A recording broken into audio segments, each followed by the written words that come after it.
Ito raw piso na 1972. Saka 1974 ay may halong ginto. Totoo ba to o hindi? Nalalaman na natin ngayon. Game! So, tuturugin natin yan. Hindi na. Release si XRF ng X-ray, i-excite niya yung isang electron na nandito. Tapos, since excited siya, mai-eject siya, matatanggal siya dun sa orbital niya. O yun, itetest na So, natin. test na natin. So, naintindihan na natin yung ano ng XRF, sir. Sige. Stones yung Sige. tinetest. Dapat matagal yung test time natin. Okay.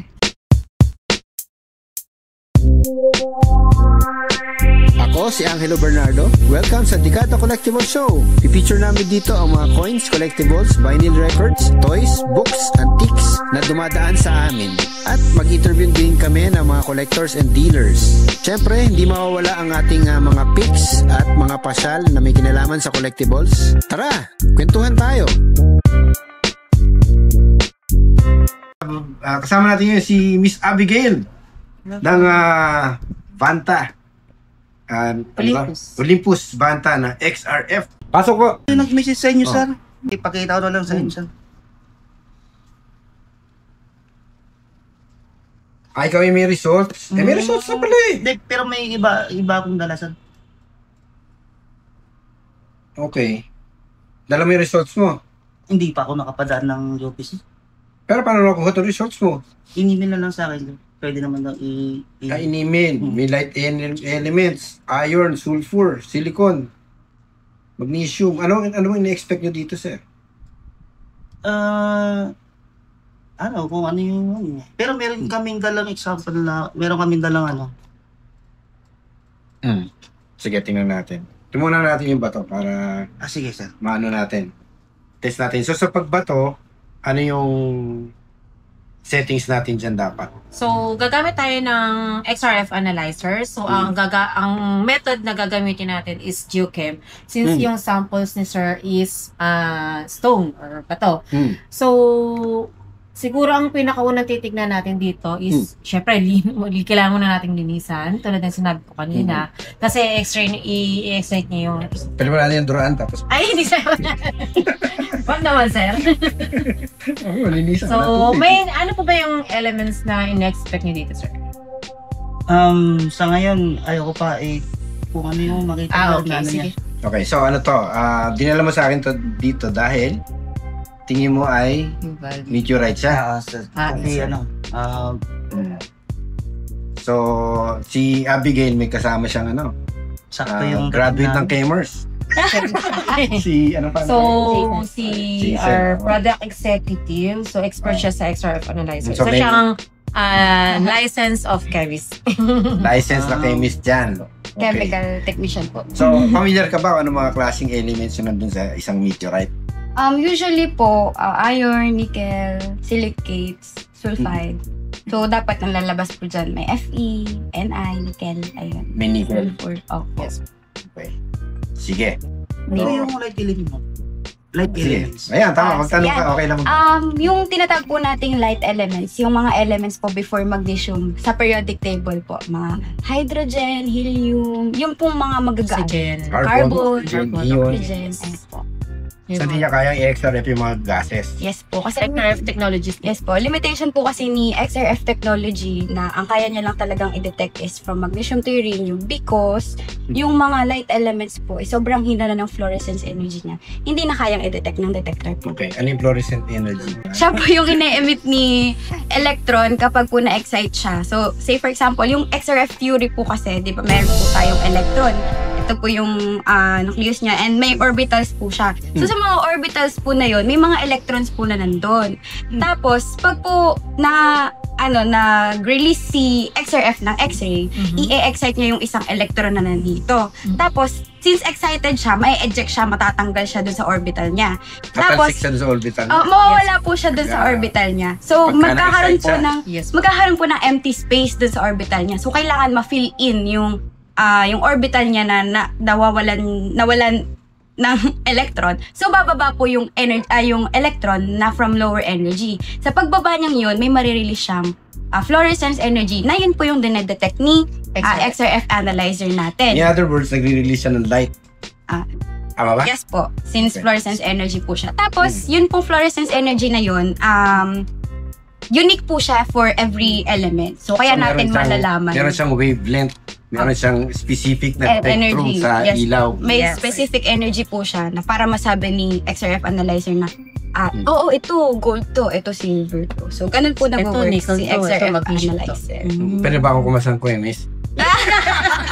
Pwede, sir. Naiintindihan ko yung sinasabi niya eh. Yes. Pero kailangan mo pa mas pababain pa para maintindihan. Okay. Ng masa. Kasi yung mga ganyan-ganyan, medyo different talaga yan. Yung Yan. So, in other words, binibigyan ito ng, nagsushoot siya ng Excellent. laser.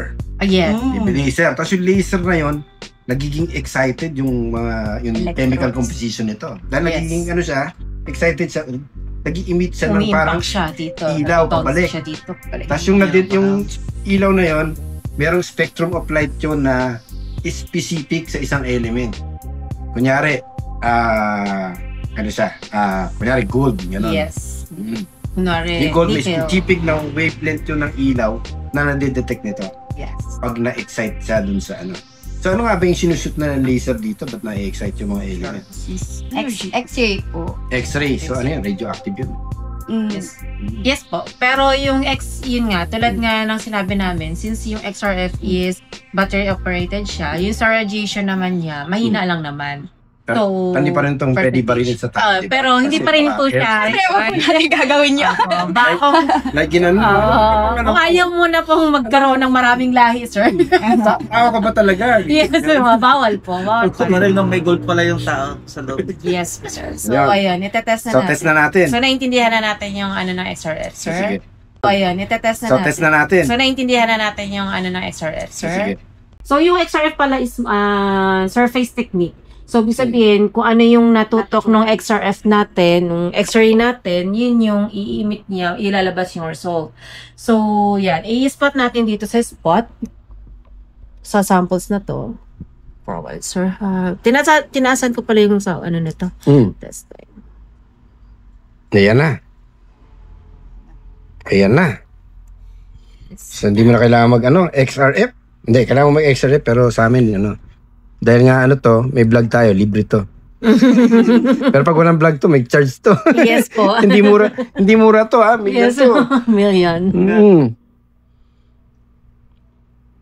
Okay, light elements. Iron, copper, 72%. 72% pero copper, So, for Iron, iron, oxygen. zinc, lead. sulfur. Ayan. Nag-iiba-iba rin eh. Yes po. So iron siya. Iron tsaka S-sulfur. Okay. So, intay pa natin ng konti. Yes po, sir. Kasi mga 10 seconds yata to. No, sir. Ginawa ko siyang 25 seconds since stone yung tinetest natin. The more kasi na ito mga light elements or stones yung Sige. tinetest, dapat matagal yung test time natin. Okay. Sige. So, yun. Nag-stop naman na yung result niya. Ang lumabas is iron, sulfur. Ito, sir. Iron, sulfur, light element, silver, aluminum, Silicon, silicon, aluminum, copper, calcium, magnesium, and potassium. Since bato po kasi siya, and sinabi po ni ma'am kanina na surface analysis po siya, kung ano lang po yung matutukan natin, yun lang po yung i-read niya, yun lang po yung itetest niya. Since nga po bato ito, hindi po natin pwedeng sabihin na yung spot na to, ayun na yung kabuuan. So, kailangan pa din natin siya magtest sa ibang spot. Yan yung which is yung gagawin natin. Ayan. Since kasi po, iba po, syempre, bato po siya, naturally occurring. Sa Hindi po siya, yes po, iba-iba po yung composition niya for dito. Yes. So, ayun po, need po natin na madaming spots yung itetest. So, mag-test pa tayo ng 2 pang spot siguro. Yes. So, doon sa test na iron tsaka sulfur yung ano ba yun? Pwede bang meteorite yan? Walang Sulfur. nickel. Iron, nickel. Opo. Hindi, walang nickel. Iron, tsaka sulfur lang. Possible naman po. Pero mas okay po if i-homogenize yung Samples. durugin. Durugin. So, tuturugin natin yan. Hindi na. Pero, Pero for more accurate lang. Dudurog ka ng sample. Hindi yung buong, Yes po, hindi yung dito. buong bato. Yes po. Wala ka nibibenta sa akin Yes. kung dinurog mo yan. kuha ka lang ng sample, sir, na siguro kahit maliit lang, yung kaya lang, niya.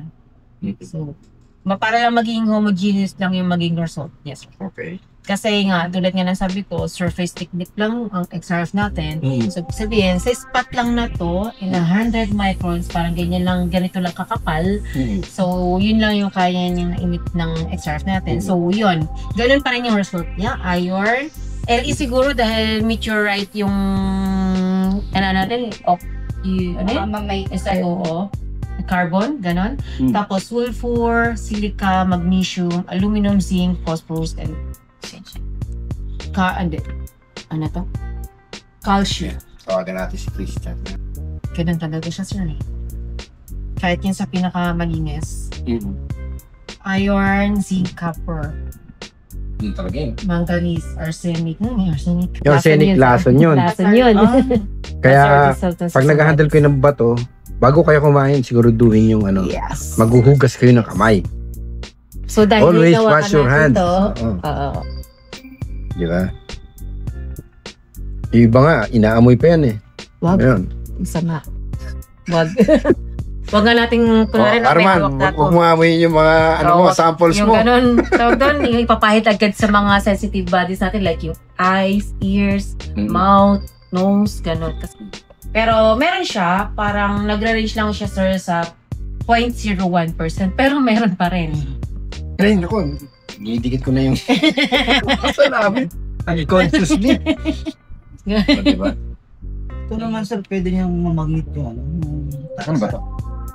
May magnet. Magnetic pa pareho yan? Oo. Pwede naman. Ano natin? Magnetic. Pareho. Alam mo ba yung elements ng magnet? Well, Iron. pag gano'n, may iron yan. Mataas kaya magnetic siya, mataas kasi sir ang iron niya. Ito, Iron mga content mataas niya. din to. Baka 90% iron to. Patulad ng slag na sample. Nagmamagnet din siya ng kanila. So ito, nahati na to. Ayan. So dahil nahati na yan, pwede natin silipin niya kung meron siyang fusion crust. Tsaka regma something pattern. Tingnan natin. Yung parang siya, mga crystals. Wala eh. So pag ganitong walang pattern, kasi malinis naman yung regmaglyph. Yung regmaglyph pattern, yun yung pattern na parang parang signature ng mga meteorite na hindi makikita sa mga earth rocks. Yun. Kaya yun yung kinakailangan, kaya hinahati. So bukod sa wala siyang regmaglyphs, testingin natin ngayon itong batong ito. Okay, sige ma'am. Take it away.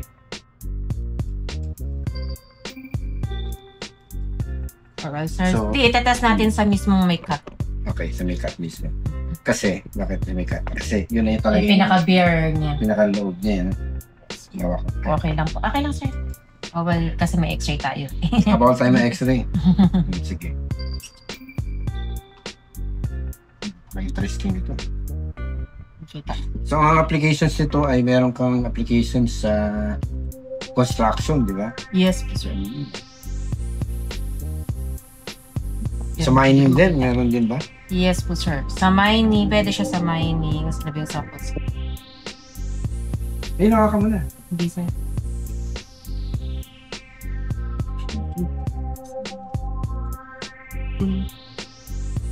Ayun. Yan. Mama din ako. Yung sa loob ng circle, sir, sabihin yun na yung pinaka-magnet niya, yung bear niya na. Yung hinatiin niya na yung backup. Okay.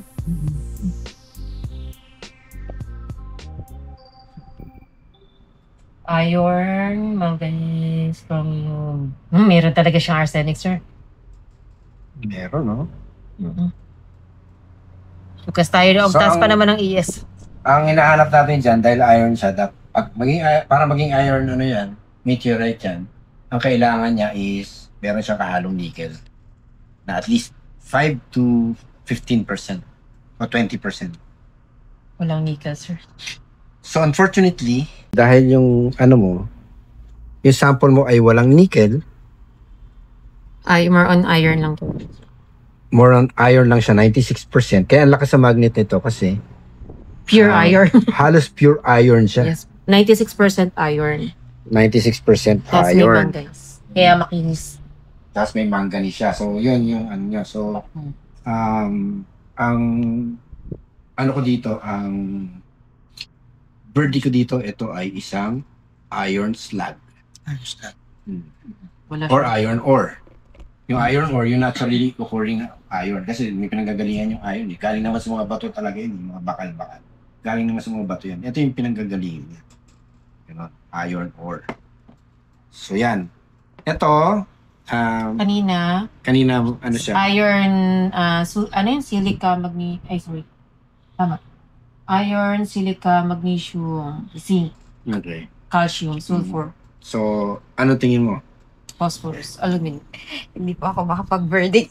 Yeah, kasi hindi siya Hindi po ako geologist. geologist. Oh, yung si Christian, yung ating tinatawagan, geologist yun. Mas capable yun kaysa sa chemist lang.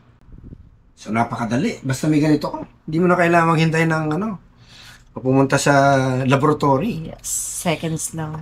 Seconds lang. Oh. Nga lang, maganda ka ng ano.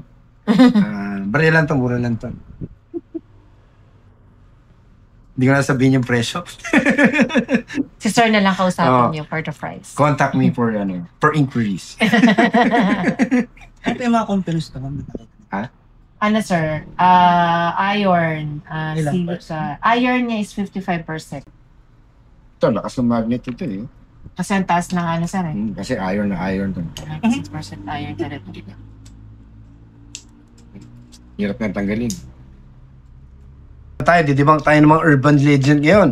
Nasabi nila, ito raw piso na 1972. Saka 1974 ay may halong ginto. Totoo ba to o hindi? Nalalaman na natin ngayon. Game! Game na! Ini-insist ng isa sa alabang. Galit pa. Galit pa yon. Oh, ni-insist niya na gold sir? Na may halo daw ginto. Tapos pag kinokorek mo, galit pa. Wala sir. Wala, copper, zinc, nickel. Copper, zinc, nickel. Nickel lang siya sir. Pero mostly copper. Mostly copper, di ba? Ano gagawin natin? Tama ka sir. Wala siyang gold. Walang gold. Okay. Tama rin kami sir. Walang gold. Eto, yung 20 pesos na lang Pascuello. May gold ba to? May halo ba tong gold? Tingnan natin. So yun lang, tinututok mo lang doon sa ano, Apo, di ba? yes po, Ayan, sir. malinaw yan. Malinaw yan sir. Tinututok Kitang-kita mo niya. lang. Oh. Okay. Yun, bumabaril na siya. 93% copper. Pa rin.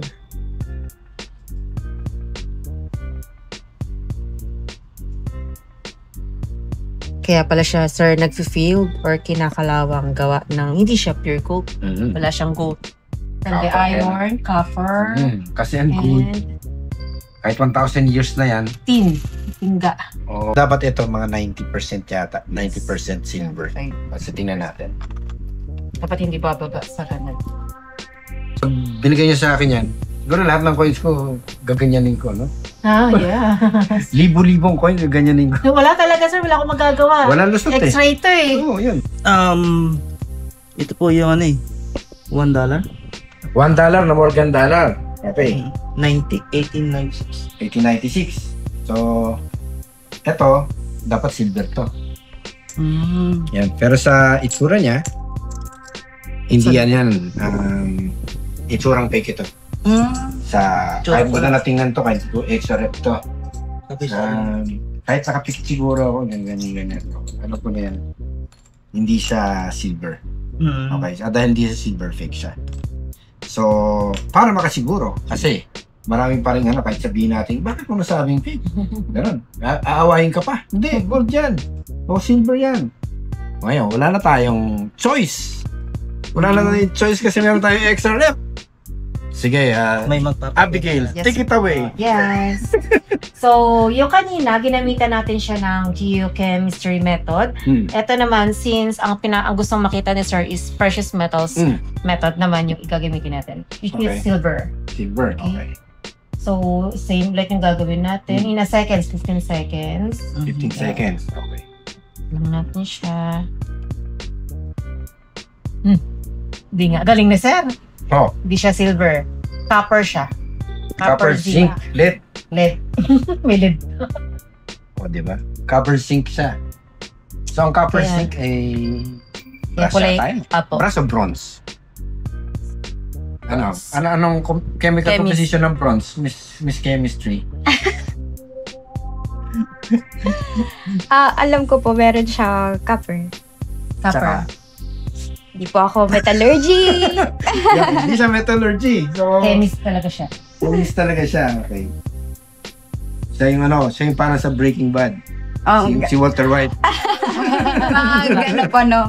magpo-purify ng substance. Yan ang ginagawa niya. O, diba? Yan. Copper, zinc, lead, ano po? Copper, zinc. PB is lead. Yes po. Yan, tin. Kaya siguro naninilaw nila dahil sa tin niya. Tin ba ang PB? Hindi These are TI, sir. I mean, Titanium, titanium pala. Hindi, ang SN. SN. Ang SN is tin. Oo. Yes, yan. Tin. Okay, may kilala akong tin eh. Tin yun, sir. Charot Hindi, lang. tapos siya, ang nilalagay niya sa ang Facebook niya, SN. Scientist yun. So alam mo na, pag alam mo ibig sabihin ng SN, si tin to. Hi, tin. Sinout out Yes, sir. pa, no? Hindi nga siya silver, sir. Okay. Okay, yung isa naman, testing natin. Ano yung tinest? Ito yung tinest natin, sir, no? Hindi ko nakatandaan. Test na lang natin para sa Sige. Segundo lang naman. Sorry. Hindi ko na. Hindi ko May na. iba ka pa bang dala? Ito sir, yung Habang tinetest. Sige, tingnan natin yan. nandun na tayo. Naku, sir, may bayad na to, ah. Ang bayad nito, 3,500 per test. Oo. So, sir, pag nagpaano ka, 3,500. Oo. Pag panala mo, So ang utang niya, magkano na? 9,000. Ito, sir, yan na. Ito yung result niya. Magkano Yes, sir. na? Copper, zinc, lead. Okay, ganun Yan, talaga. sir. Ito, sir. Naku, test na naman, 9,000 plus 3,500, di ano na. 12.5 na. 12,500 na. Dito sa dekada, umulubi kayo. Joke. Fake. Ito fake. Ito, ano tanggal? Iron slide. Iron ore, o kaya slag. Ayun. Pero mukhang mas ore siya kasi parang natulang mo na bato. Ayun. So ito, pending to. Kukontakin ko na natin dito. Maganda po yung naging outcome. Buti na lang po, sakto andito po sila. Para malaman ko kung ano yung mga tamang result sa mga pinakita ko kay boss. Kay Sir Angelo.